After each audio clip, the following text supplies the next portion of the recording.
Assalamualaikum warahmatullahi wabarakatuh. Alhamdulillahil malikil haqqil mubin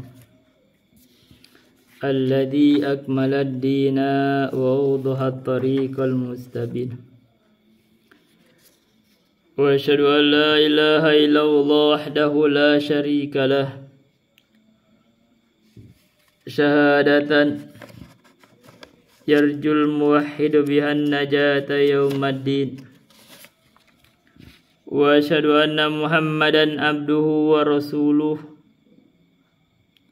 sayyidul anbiya'i wal mursalin wa ala alihi wa sahbihi wa man tabi'ahum bi ihsanin ila yaumiddin, amma ba'du. Hadirin rahimani wa rahimakumullah, terutama para penyimak channel Mamat Rahimat ini, kita akan melanjutkan ini pembahasan kitab yang pertama yang kita kaji, yaitu kitab Al-Ghoyah wa Taqrib karya Abu Syuja Ahmad bin Al-Husaini bin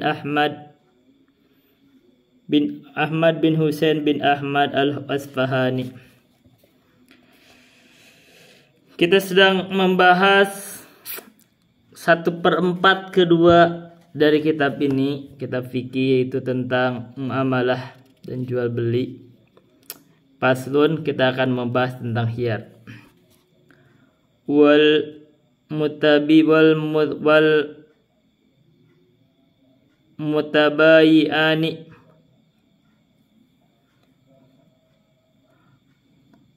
wal mutabayi'ani bil khiyari ma lam yatafarraqu. Dua orang yang melakukan transaksi jual beli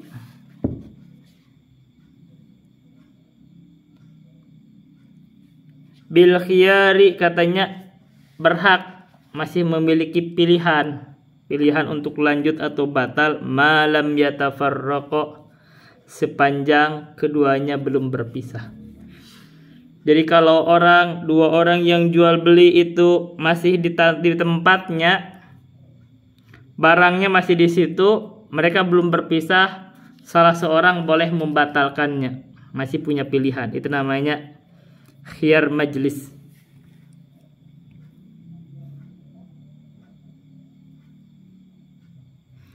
Ayat kata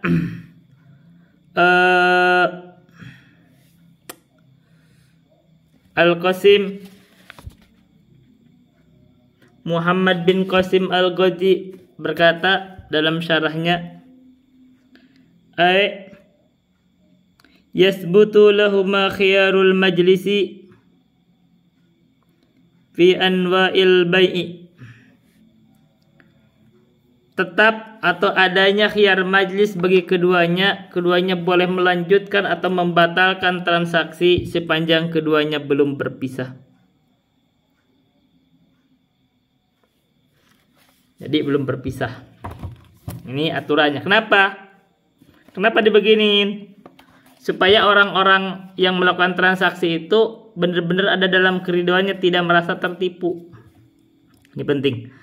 Walahuma an yashtaritul khiyaru ila thalathati ayyamin. Keduanya boleh mensyaratkan untuk khiyar, membatalkan transaksi sampai 3 hari. Jadi pembeli boleh berkata kepada penjual, ini barang saya akan periksa dulu di rumah, kalau tidak cocok saya kembalikan dalam 3 hari. Biasanya yang berjalan sekarang boleh tapi bawa notanya, yaitu ma'ruf. Boleh tapi bawa notanya, dan mungkin capnya jangan dicabut dulu. Wa idza wujida bil mabi'i aibun falil mushtari radduhu. Apabila aib ditemukan pada barang yang dibeli, falil mushtari radduhu, maka bagi orang yang membeli tersebut boleh mengembalikan barangnya. Ternyata barangnya gak cocok atau ada aibnya, maka boleh dikembalikan. Wala yajuzu bai'us samarati mutlaqan ila ba'da buduwi salahiha. Nah, ini indahnya Islam ya kalau kita praktekkan, subhanallah. Kadang-kadang kita tidak mempraktekannya, akhirnya kadang kita ada kekeliruan atau ada kadang-kadang penyesalan.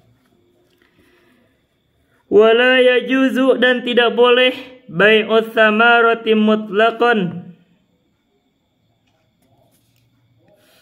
Ini baik itu kan bisa membeli bisa menjual, tapi sama ini boleh membeli atau menjual boleh, tapi ini maksudnya menjual. Tidak boleh menjual buah-buahan secara mutlak ila ba'da buduwi salahiha, kecuali setelah tampak bagus barangnya, maksudnya telah tampak buahnya itu berhasil. Ini ya mau membeli yang menjual sama kan ada yang membeli ada yang jual. Jadi tidak boleh menjual atau tidak boleh membeli buah-buahan secara mutlak kecuali buah-buahan itu sudah tampak. Kenapa? Karena ada goror itu. Belum tentu jadi, baru misalkan baru kembangnya doang gitu kan. Itu belum. Walaupun misalkan pohon petai, buahnya itu baru pendul, ya itu belum boleh, belum boleh dibeli buahnya. Wala bai'u ma fihi riba bijinsihi rotban illal labana.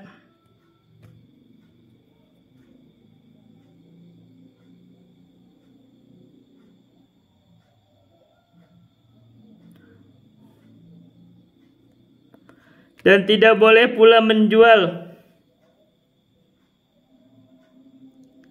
ma fihi riba, barang yang di dalamnya terdapat barang riba, bijinsihi dengan sejenisnya, rotban dalam kondisi basah, ilal labana kecuali susu. Maksudnya kita tidak boleh menukar barang ribawi. Barang ribawi kita tukar dengan barang ribawi dalam kondisi basah kecuali susu. Kemarin disebut barang ribawi apa? Kemarin barang ribawi disebut seperti makanan. Jadi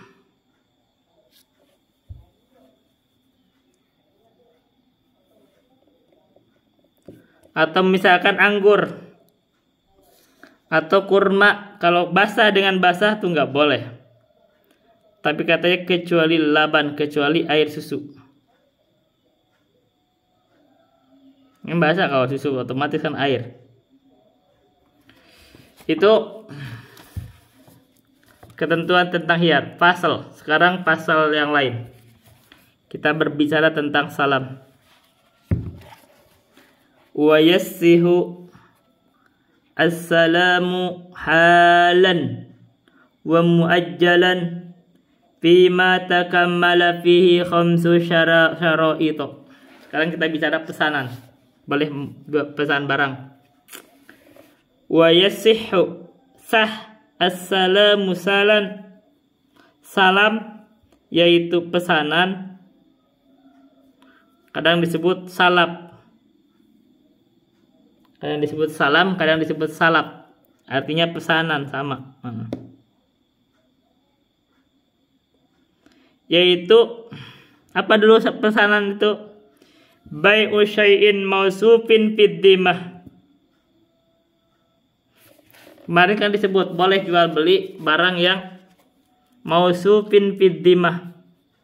Barangnya belum ada tapi sudah disifati dengan sifat tertentu dan barang tersebut ada dalam tanggung jawab. Jadi kita memesan barangnya belum ada tapi dia bisa mendatangkan barang itu dengan sifat tertentu.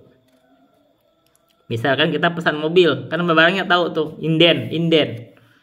Nah contoh kan di kita biasa mobil inden mobil, nah, itu udah tahu mobil itu orang udah tahu begitu. Kita pesan boleh. Dan itu bisa halan dan bisa muajjalan. bisa kontan, dan bisa berangsur. Artinya kita bisa bayar sekaligus atau nanti dicicil, boleh. Pesan barang. Tapi ada syaratnya, fi matakamala fihi khamsu syara'ito. Syarat yang barang atau bolehnya transaksi pesanan ini itu ada 5 syarat. 1, an yakuna madbutan bis sifati. Yang pertama adalah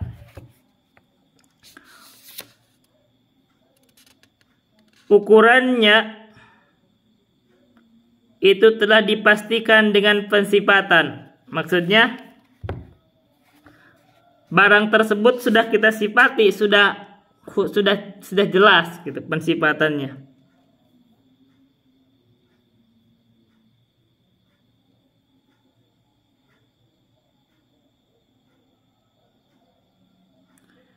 Supaya apa?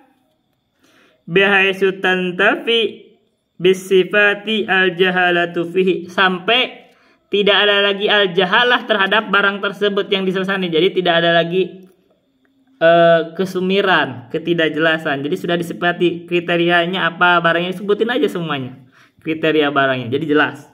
Jadi intinya boleh memesan barang kalau barangnya itu dijelaskan kriterianya sampai detail, sampai jelas, dan sampai pembeli dan penjual paham itu barang yang dipesan apa.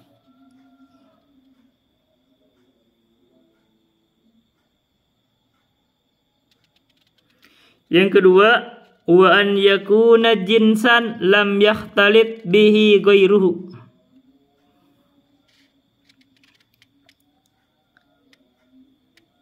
Barang yang dipesan itu adalah satu jenis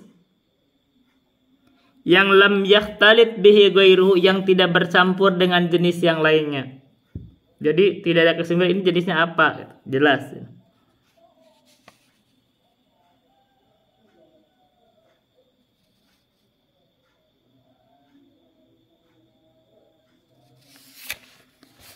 Yang ketiga,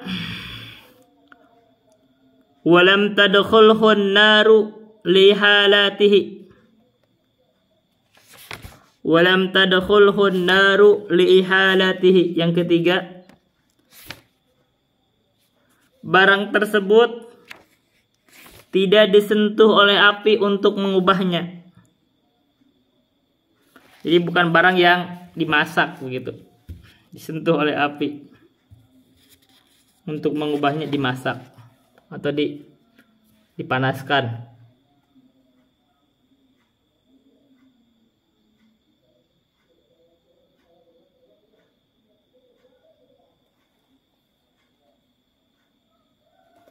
Yang keempat,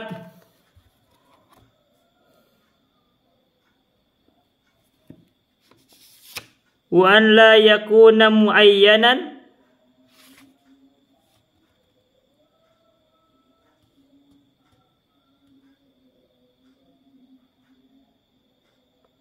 bukan barang yang telah ditentukan. Barangnya itu bukan barang yang udah ditentukan.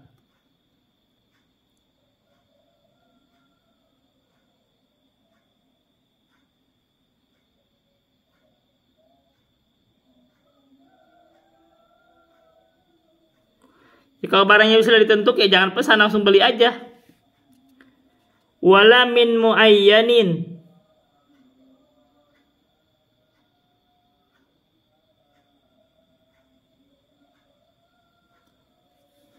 dan bukan dari tempat yang telah ditentukan. Jadi kita sudah menentukan pesan itu, tapi dari sana ya, itu tidak boleh.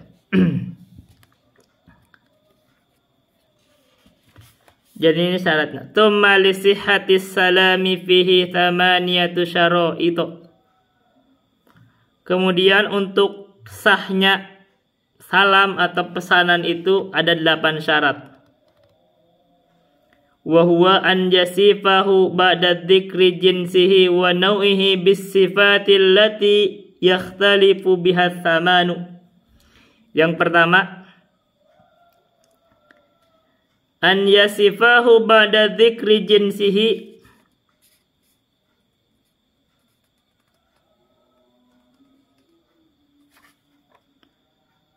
dia mensifati barang yang dipesankan itu setelah menyebutkan jenisnya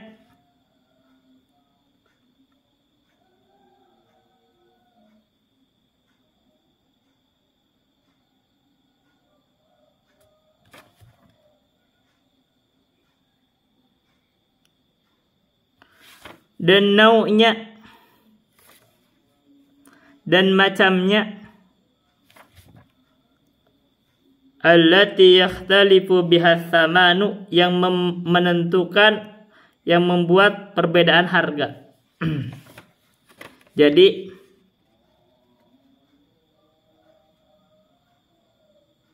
barang disifatkan dengan sifat-sifat yang menentukan perbedaan harganya setelah disebutkan jenis dan macamnya. Jadi kalau barang itu sudah ditentukan, misalkan beli pesan yang keren aja ya, mobil Avanza. Nah itu di kriteria aja sebutin kan, Avanza itu ada macam-macam juga.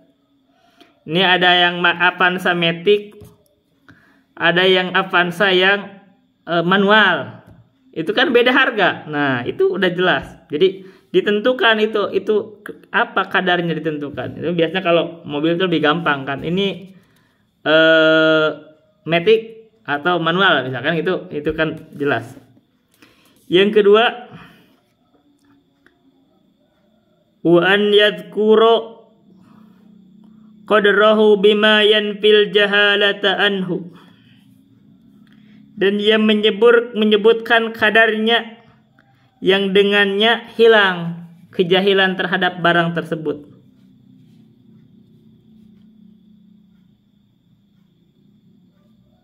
Itu. Mana? Kalau kita contoh ke mobil, apa kadarnya? Mungkin tahunnya kapan? Mungkin kadar itu. Oh, saya beli mobil itu tahun sekian. Oh, bisa.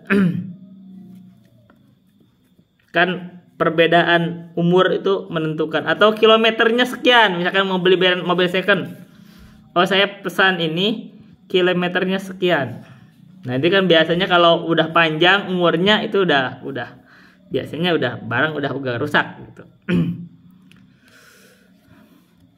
Yang ketiga,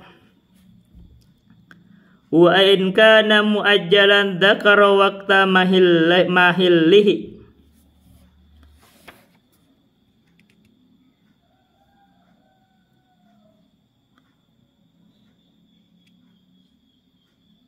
bila mana barang itu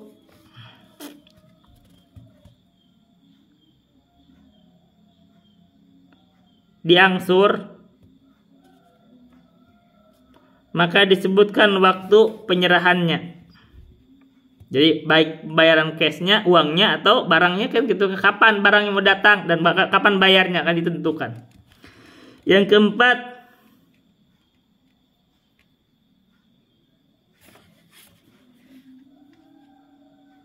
wan yakuna mawjudan indal istihqaqi fil ghalibi,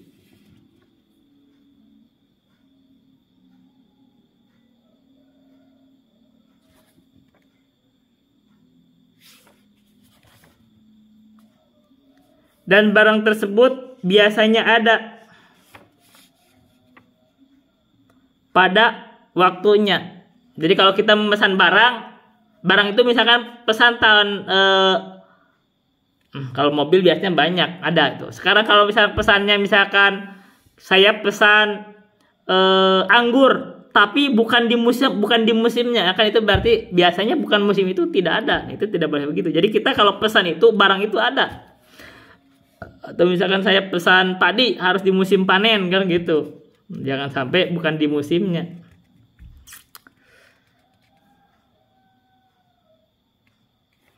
Yang kelima, wa an yadhkura mawdi'a qabdihi, disebutkan barang itu di mana kita peserahkan. Kita pesan barang, mau di rumah kah? Atau di mana? Kan biasanya kalau di pesanan tuh, kalau kita kalau di perdagangan kan ada tuh. Ini barang diserahin di mana? Siapa yang nanggung? Misalnya kalau misalkan diserahinnya lewat laut, kapal laut. Nah diserahinnya itu misalkan kan ada tuh biaya bongkarnya siapa yang nanggung? Itu ditentukan karena kita nyerahinnya di mana? Nyerahin di kapal kah? Atau di pelabuhan sebelum bongkar kan gitu. Nanti itu disebutin. Yang keenam, wan yakuna thamanu ma'luman, harganya diketahui. Jadi kita harus tentukan harganya. Saya pesan mobil. Mobilnya adalah Fortuner, misal. Tentukan harganya berapa. Jadi harus jelas. Oh ya. Diserahin di sana, harganya sekian, jelas. Yang ketujuh,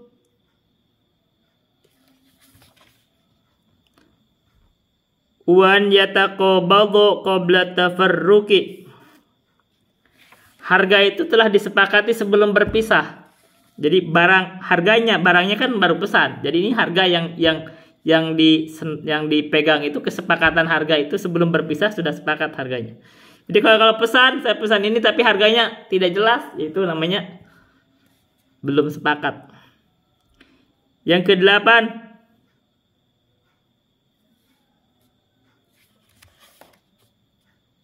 Wan yakunal aqdu najizan la yadkhuluhu khiyarus syarti.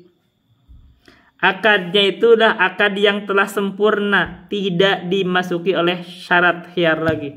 Jadi jangan dibuat syarat khiyar lagi. Oh, saya kalau nanti ini gak jadi. Nah, itu kan kasihan. Sekarang misalkan oke, tapi udah pesan begini, misalkan pesan barang.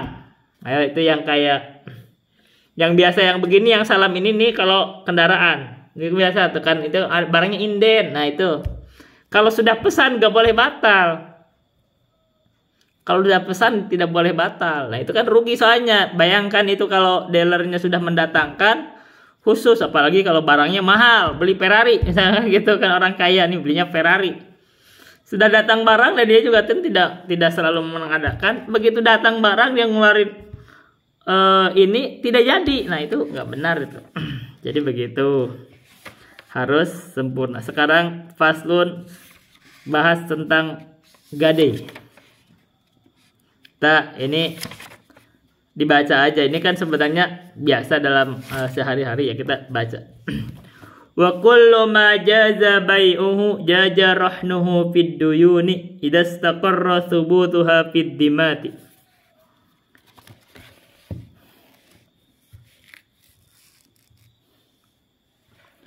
Segala sesuatu yang boleh menjualnya, maka boleh juga menggadaikannya. Fid duyuni, pada utang. Idza istaqarra thubutuha fid dimati, bila mana utang tersebut tetap di dalam tanggung jawabnya. Jadi kan gadai itu apa sih? Gadai itu kan sebenarnya ada jaminan atas utang. Jadi gadai itu sebenarnya kita mengutang barang. Nah, terbiasa di dalam gadai sawah ya.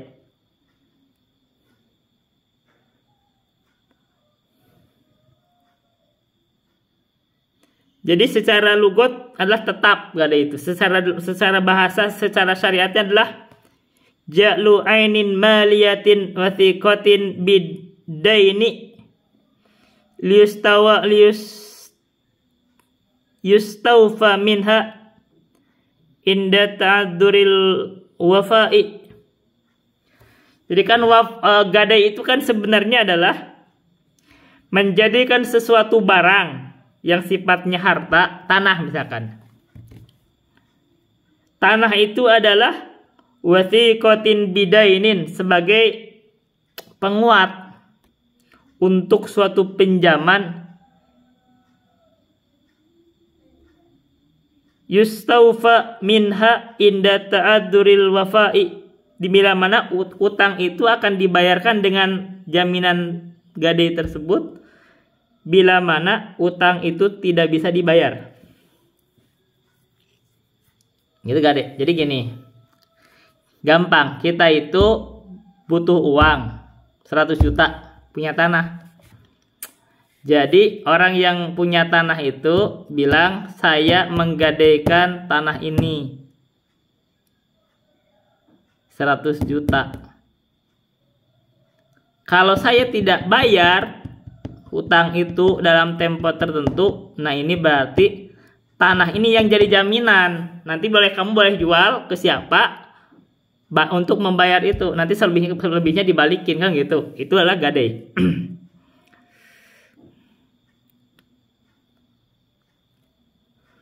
Walirrahinir ruju'u fihi ma lam yaqbidhu.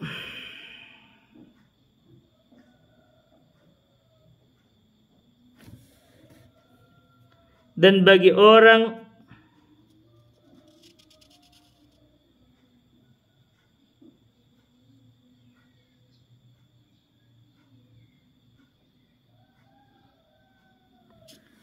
walirrahini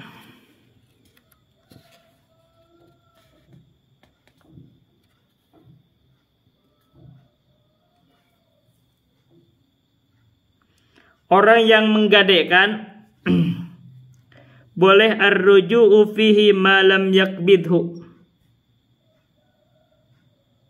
Boleh rujuk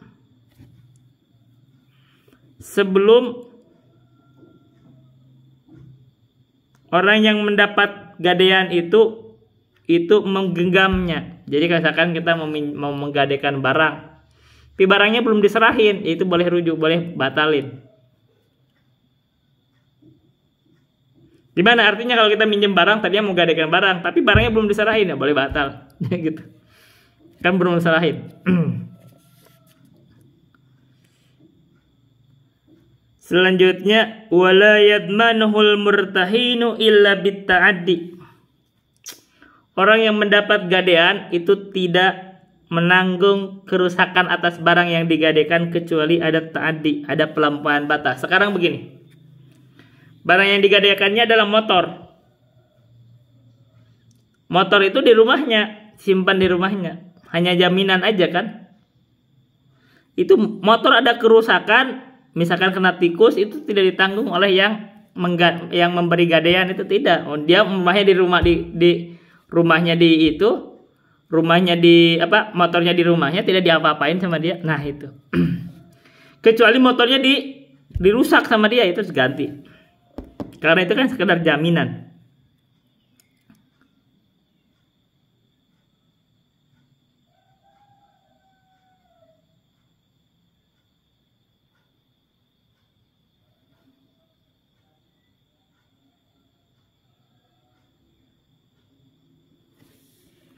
Selanjutnya,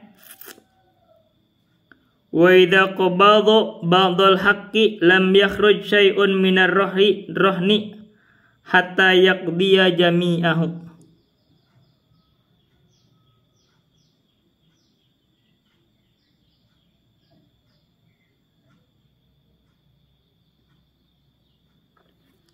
Bila mana orang yang memberi gadaian tersebut sudah mendapatkan sebagian haknya, maksudnya utangnya itu sudah dibayar sebagian. Misalkan orang tadi menggadaikan motor 10 juta, udah dibayar 5 juta misalkan. Lam yakhruj syai'un minar rohni hatta yaqdiya jami'ahu.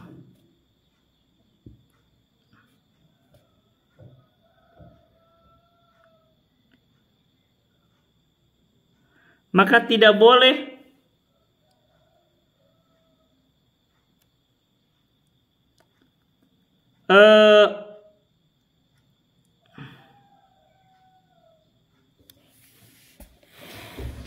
misalkan nih lam yakhruj syai'un minar rohni, tidak boleh keluar sesuatu dari gadaian itu sampai dia mendapatkan seluruhnya. Misalkan gini, ini motor ini adalah Vario harga 15 juta. Terus sudah dibayar 5 juta. Itu Vario itu tidak boleh keluarkan, tidak boleh ini sebelum yang 10 jutanya lunas. Begitu aja kalimatnya. Itu adalah gadaian. Permasalahan pada gadaian itu adalah baginya tentang menggunakannya, itu masalahnya. Apakah boleh menggunakan barang gadaian atau tidak? Masalahnya kan gitu. Nah, ini yang jadi masalah. Misalkan tanah itu yang digadaikan itu, bagaimana kalau dia ada hasil dari tanah? Ini jadi masalah. Menurut guru kami, kaidah tetap di dalam barang pinjaman itu adalah, katanya,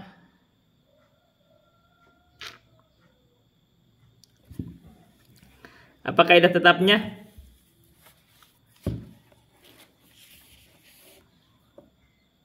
Kullu manfaatin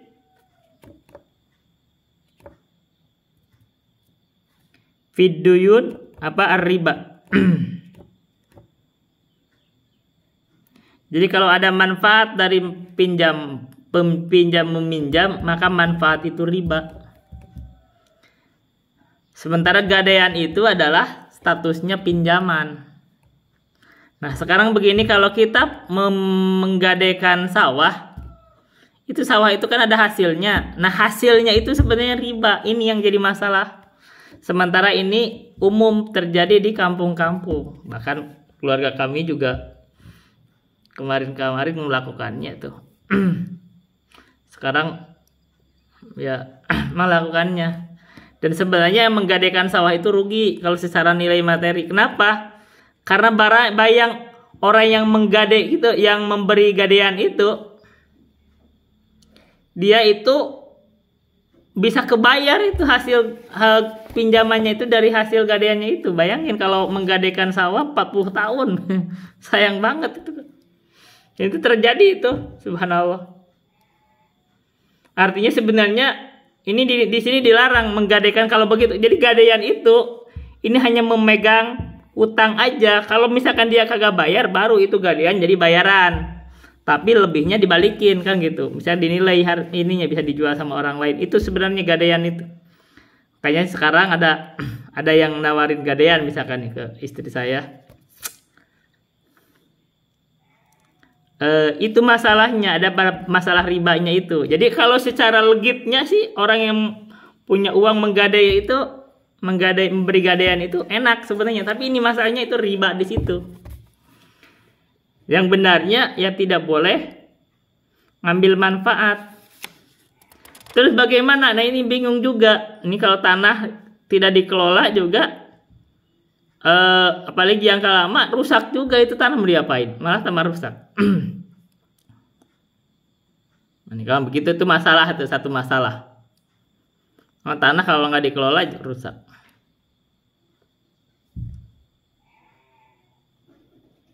Tapi secara umum manfaat dari situ itu adalah riba.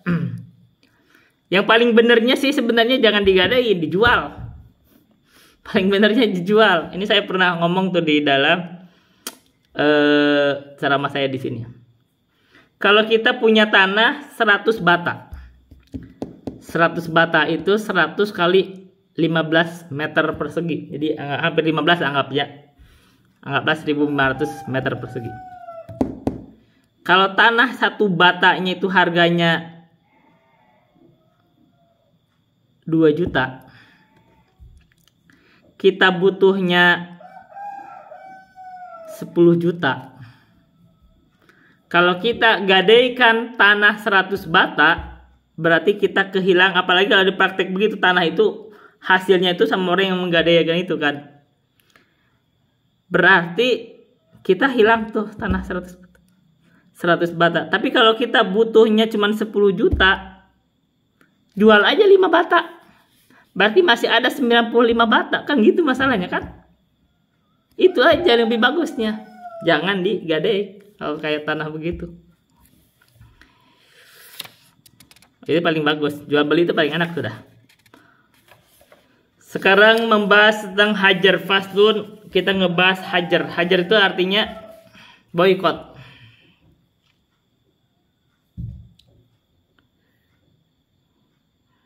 Secara bahasa hajar artinya al-mana', menahan. Secara istilah man'ut tasarrufi fil mali bi khilafit tasarrufi fi ghairihi kat talaqi fayanfudu minas safihi. Jadi hajar itu ada boykot Kalau di dalam bahasa ini apa ya? Perdagangan kita, hajar itu adalah harta itu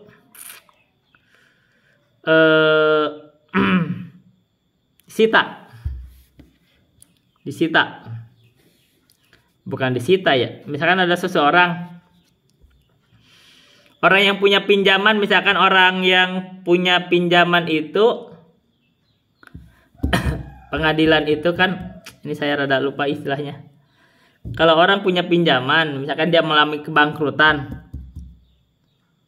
nah tanah, misalkan dia tidak boleh menjual tanahnya, itu istilahnya itu dihajar itu. Pengadilan menetapkan ini tidak boleh dijual belikan karena ada sangkut paut sama utang. Jaminan itu. Ini tujuannya begitu. Itu dihajar. Bukan disita, ya dihajar itu istilahnya, tidak boleh transaksi atas barang tersebut. Nah, barang jaminan kan. Atau barang tersebut untuk jadi jaminan bayar hutang. Wal hajru ala sittatin. Hajar itu dilakukan terhadap 6 kelompok. Pertama adalah as-sabiyyi, bayi atau anak yang masih kecil. Jadi kalau anak yang kecil masih kecil mau menjual rumah gak boleh itu. Tidak boleh tidak boleh dilayani, itu tidak boleh, itu dihajar karena ini anak kecil belum bisa mikir. Yang kedua, wal majnuni, orang yang gila. Orang gila punya tanah, dia ada warisan dari orang tuanya, menjual tanah gak boleh, itu tidak boleh karena dia orang gila. Yang ketiga, wasafihil mubadziri limalihi, orang bodoh yang membadirkan hartanya. Kalau orang bodoh mungkin punya rumah harga 100 juta bisa dijual harganya 1 juta. Itu nggak boleh itu. Karena itu bisa merugikan. Yang keempat, wal muflisil ladir takabathud duyunu, orang yang bangkrut. Orang yang bangkrut yang menanggung hutang, maka dia tidak boleh menjual barangnya misalkan karena dia perlu menutupi hutangnya. Yang keberapa?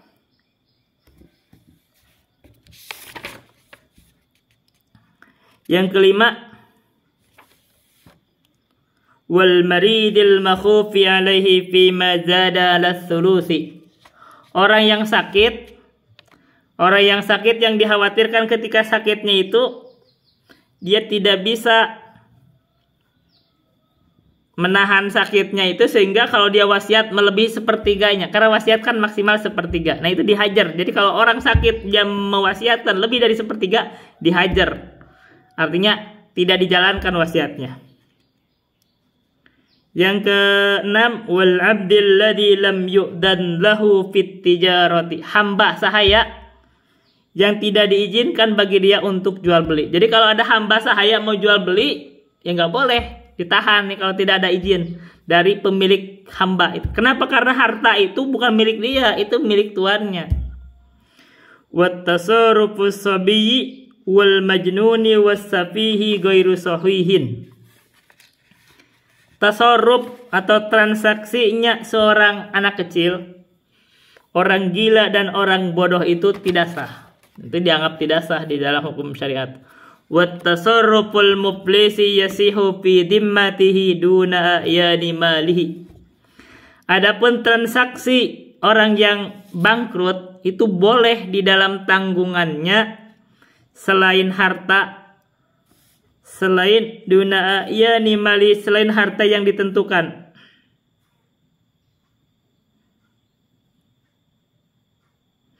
Jadi selain harta yang berupa harta yang berupa barang. Jadi kalau orang bangkrut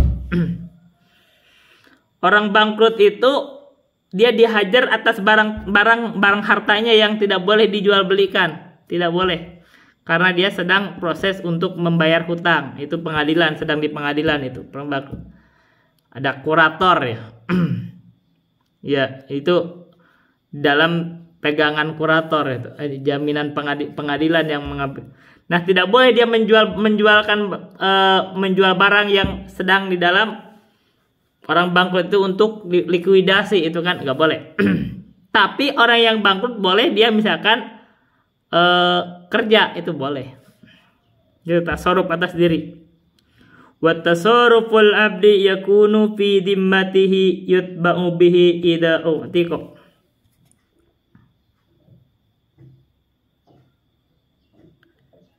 Tasarruf atau transaksi seorang hamba sahaya yang ada di dalam tanggung jawabnya, yutba'u bihi idza u'tiqa, maka diikutkan bersamanya bila mana dia dibebaskan. Jadi kalau seorang hamba dia melakukan transaksi tapi dalam tanggung jawabnya kemudian dibebaskan, maka itu boleh berjalan. Baik, dilanjutkan.